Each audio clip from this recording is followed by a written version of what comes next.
The day my son dropped me off at Sunrise Meadows Care Center, he hugged me for exactly 4 seconds. I counted.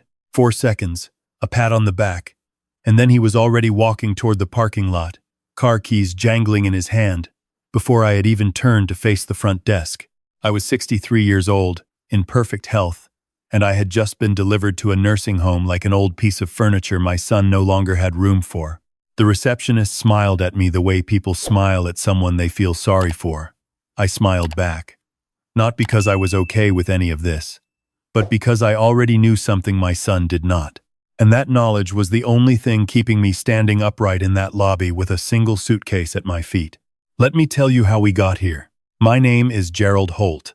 I spent 31 years building Holt Custom Carpentry into one of the most respected millwork companies in western Pennsylvania.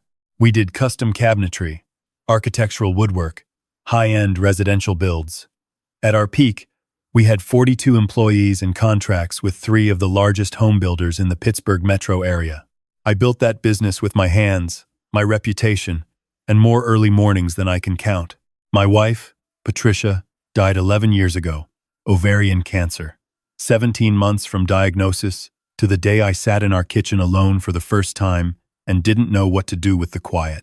She was the kindest person I have ever known, and not a day passes that I don't think about her.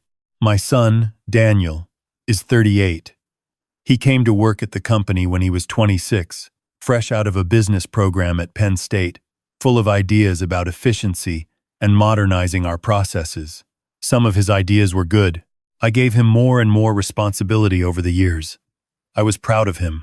I thought I was building something I could hand to him one day, something that would carry the family name forward. His wife, Nicole, I never fully trusted.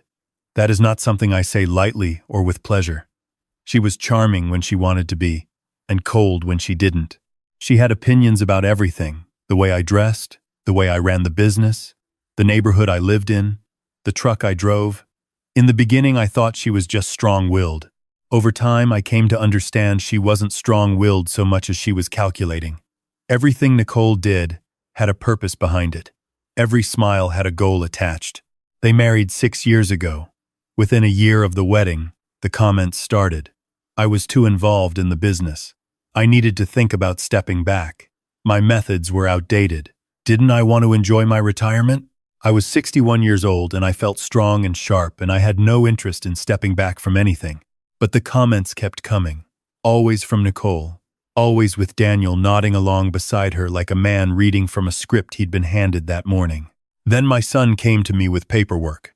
He said it was a restructuring plan, a way to protect the business from liability, he explained, spreading documents across my kitchen table while Nicole stood in the doorway with a cup of coffee she never once drank. The paperwork transferred primary operational authority to Daniel. It updated the banking signatures on the business accounts. And buried in the middle of 31 pages was a financial power of attorney that gave my son full authority over my personal accounts as well. He said it was standard. He said his attorney had drawn it up. He said it was just a formality. I am not a lawyer, but I ran a business for 31 years. I have signed more contracts than most people see in a lifetime. I know what I'm reading. I knew exactly what those documents were. And I knew, sitting at my own kitchen table, watching my son avoid my eyes while Nicole sipped a coffee she'd brought as a prop, that something had shifted in my family in a way that could not be unshifted. I did not sign those papers that night. I told him I wanted my own attorney to look them over first. A reasonable request. A normal request. The kind of request any sensible person would make before signing a power of attorney. You would have thought I'd accused him of a crime. Nicole set her coffee down on my counter without a coaster, something she knew I hated, and said they had given me plenty of time to plan for this, and she didn't understand why I was being so difficult. Daniel said I clearly didn't trust him. I said trust had nothing to do with wanting independent legal counsel. He said maybe the problem was that I had always had trouble letting go. I said maybe the problem was that I was being asked to sign over control of everything I had built on a Tuesday evening with 30 minutes of notice. I slept on it. I called my attorney the next morning. His name is Robert Finch, and he has handled my affairs for over 20 years. He reviewed the documents and called me back the same afternoon. He told me not to sign a single page. What Daniel and Nicole had drawn up went far beyond standard restructuring.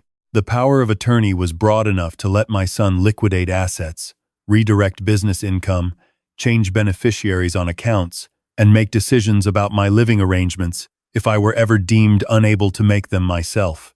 Robert told me the language around living arrangements was particularly aggressive for a document supposedly about business succession. I thanked Robert and I told him I needed him to do something for me. I told him I needed him to draw up a separate set of documents, a real estate trust, a revised will, and a very specific set of instructions, and I needed him to keep all of it entirely between us. He asked me if I was sure. I told him I had never been more sure of anything in my life. Then I went home and I waited. I waited to see how long it would take them to come back. The answer was 8 days. Daniel came alone this time. He sat across from me at the same kitchen table and told me that he and Nicole had been talking and they were worried about me. He said I'd been forgetting things. He said a few of the employees had mentioned I seemed confused sometimes. He said he thought it might be a good idea for me to see a doctor, and that in the meantime, for everyone's peace of mind, maybe I should let him handle the financial side of things. I asked him which employees had said that. He couldn't name a single one. I asked him to give me a few more weeks to think things over. He said he understood. He squeezed my arm when he left. At the door, he turned around and told me he loved me and just wanted what was best for me. I told him I knew. What followed over the next 2 months, I can only describe as a coordinated campaign. My daughter-in-law began calling my doctor's office and my bank, introducing herself as my primary contact person, citing cognitive concerns she said the family had noticed. My son stopped coming to the office, running everything remotely and slowly beginning to redirect payments.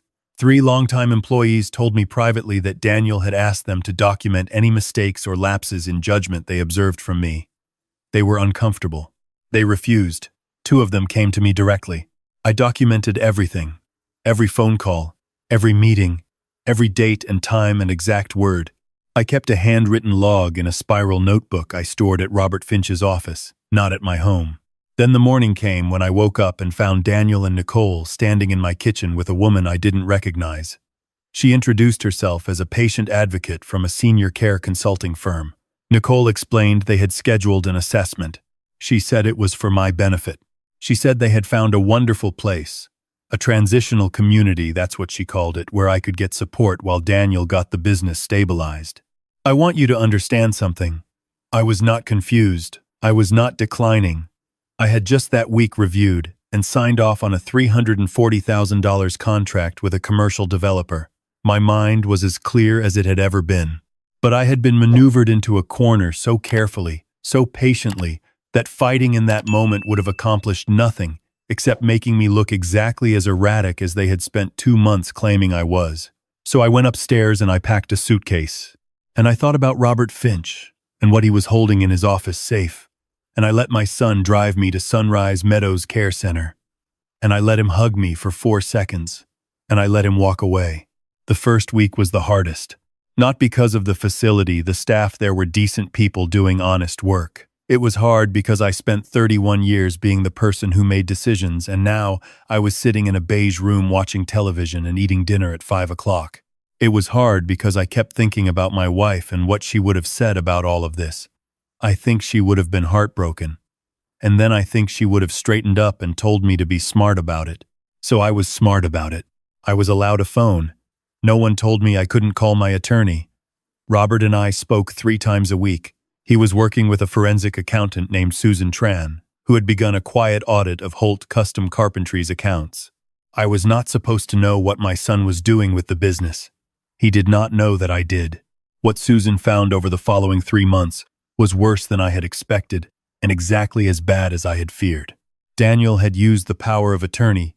He finally pressured a doctor I'd never met to help him obtain, based on a single 40-minute evaluation, to redirect over $180,000 from my personal accounts into a joint account he controlled.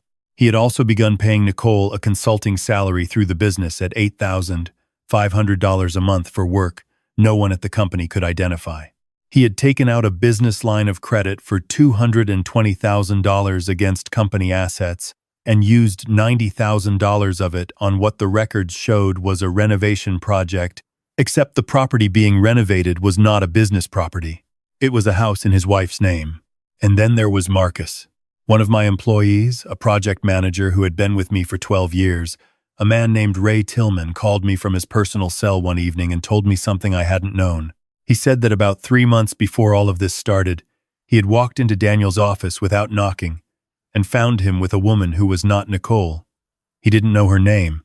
He said he'd knocked and backed out and neither he nor Daniel ever mentioned it, but he'd seen the same woman twice more in the parking lot. He said he thought I should know. I thanked Ray. I didn't say much. But after we hung up, I sat in my beige room at Sunrise Meadows and I felt something settle into place. Because now I understood the full shape of what had happened. My son had not pushed me out of my own life because he was greedy. He had pushed me out because he needed control of the money before I ever found out what he was spending it on, and on whom. This changed the picture for Nicole too. If she was allowing her husband to drain his father's accounts, she either knew about the affair and was complicit in order to protect her financial position, or she was also being deceived. Either way, she had participated in having me removed from my home and placed in a care facility on false pretenses.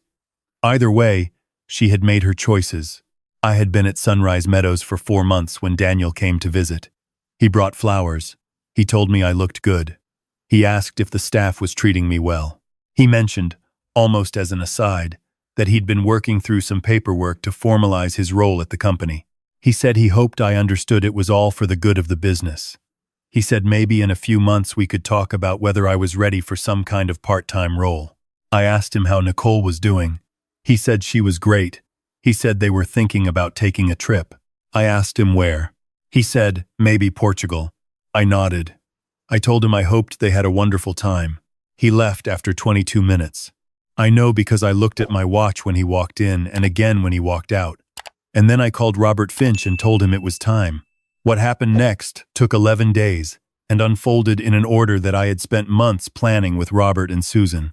The first thing that happened was that Daniel received a certified letter informing him that the power of attorney he had obtained was being legally challenged on the grounds of procedural irregularities in the capacity evaluation, and that all transactions made under its authority were under forensic review. The letter came from Robert's firm and from a second attorney we had retained specifically for litigation. The second thing that happened was that the business line of credit was frozen pending an audit triggered by a formal complaint filed with the Pennsylvania Department of Banking and Securities. The complaint included Susan's full findings, documented to the penny, with bank records attached. The third thing that happened was that the deed to Holt Custom Carpentry's primary facility, a 12,000-square-foot building that Daniel believed had been transferred into the company's name, remained in the Gerald Holt Revocable Trust, which I had established with Robert months before any of this started. The building Daniel thought he controlled, the building the business operated out of, still belonged entirely to me. The fourth thing was personal. A private investigator Robert recommended had, over 6 weeks, documented my son's relationship with a woman named Carla Benedetti, including hotel receipts, restaurant records, and photographs taken in public locations. This material was delivered via attorney to Nicole's personal email at 10 o'clock on a Wednesday morning. I was told Nicole left their house with 2 suitcases and her mother's car by that same afternoon. And then my phone rang. It was Daniel. He did not sound like a man who had recently been planning a trip to Portugal. He sounded like a man standing in the wreckage of a plan that had seemed very solid right up until the moment it wasn't. He asked me what I had done. I told him I had protected what was mine. He said I had ruined him. He said I had destroyed his marriage and his business and his life and that I had done it out of spite. I let him say all of it. When he was finished, I told him I had done exactly what he had spent a year trying to do to me, except that I had done it with documented evidence and a licensed attorney, and that there was a difference between what I had done and what he had done, and that difference had a name. I told him the name of that difference was the truth. He didn't say anything for a long time. Then he said he was sorry. He said Nicole had pushed him into most of it. He said he hadn't wanted to hurt me.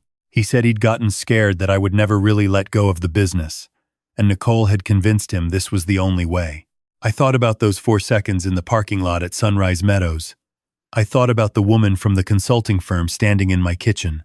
I thought about $180,000 and $90,000 more, and a house in Nicole's name, and a salary for consulting work nobody could identify. I thought about the fact that not once in 4 months had my son asked me to come home. I told him I needed time. I told him I was not ready to talk about forgiveness. I told him that if he cooperated fully with the financial audit and made restitution, I would not pursue criminal charges for the unauthorized transfer of funds. But I told him those were practical decisions, not emotional ones, and that the two of us had a long road in front of us if there was ever going to be anything to rebuild. He said he understood. His voice was different now, smaller. I checked myself out of Sunrise Meadows on a Friday morning. Ray Tillman picked me up in his truck.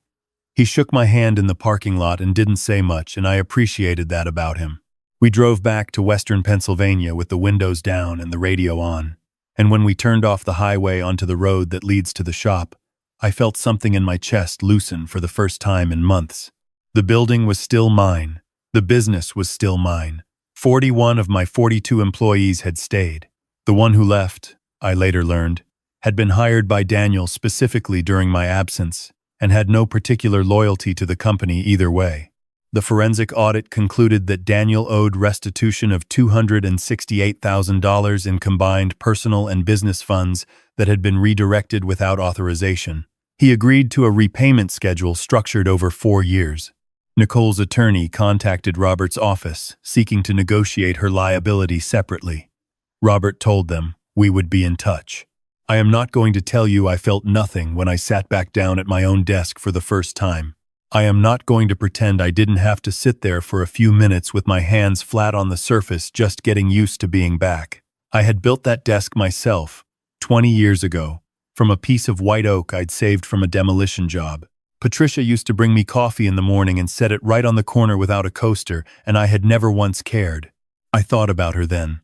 I thought she would have a few sharp things to say about how all of this had unfolded. I thought she would also want me to leave the door open. Not all the way open, not right away, but open. Daniel and I have spoken 4 times since I left the facility. The conversations are short and careful, the way you talk to someone when you're not yet sure what the ground can hold. I do not know if we will ever fully find our way back to each other. I know that depends on him more than it depends on me, because he is the one who is going to have to do the work of becoming trustworthy again. That is not a small thing. That is the work of years, if he is willing to do it. What I do know is this. I am 64 years old, and I am sitting at a desk I built with my own hands, in a building that belongs to me, running a company I started from nothing, and there is not a single person in the world who can drop me off somewhere and walk away jangling their car keys. Not anymore. I made sure of that. And if you are older, and someone in your life is pushing you toward paperwork you don't understand, toward arrangements you didn't ask for, toward assessments scheduled without your knowledge, on a Tuesday morning with a woman you've never met, I want you to hear me when I say this. Get your own attorney. Keep your own records. Trust your own instincts. Because the people who love you do not need to move this fast, and the people moving this fast are not doing it because they love you. My son is going to have to live with what he did for the rest of his life. That is punishment enough, and I am not interested in adding to it. But I am also not pretending it didn't happen. And the business that carries the Holt name is still standing, and so am I.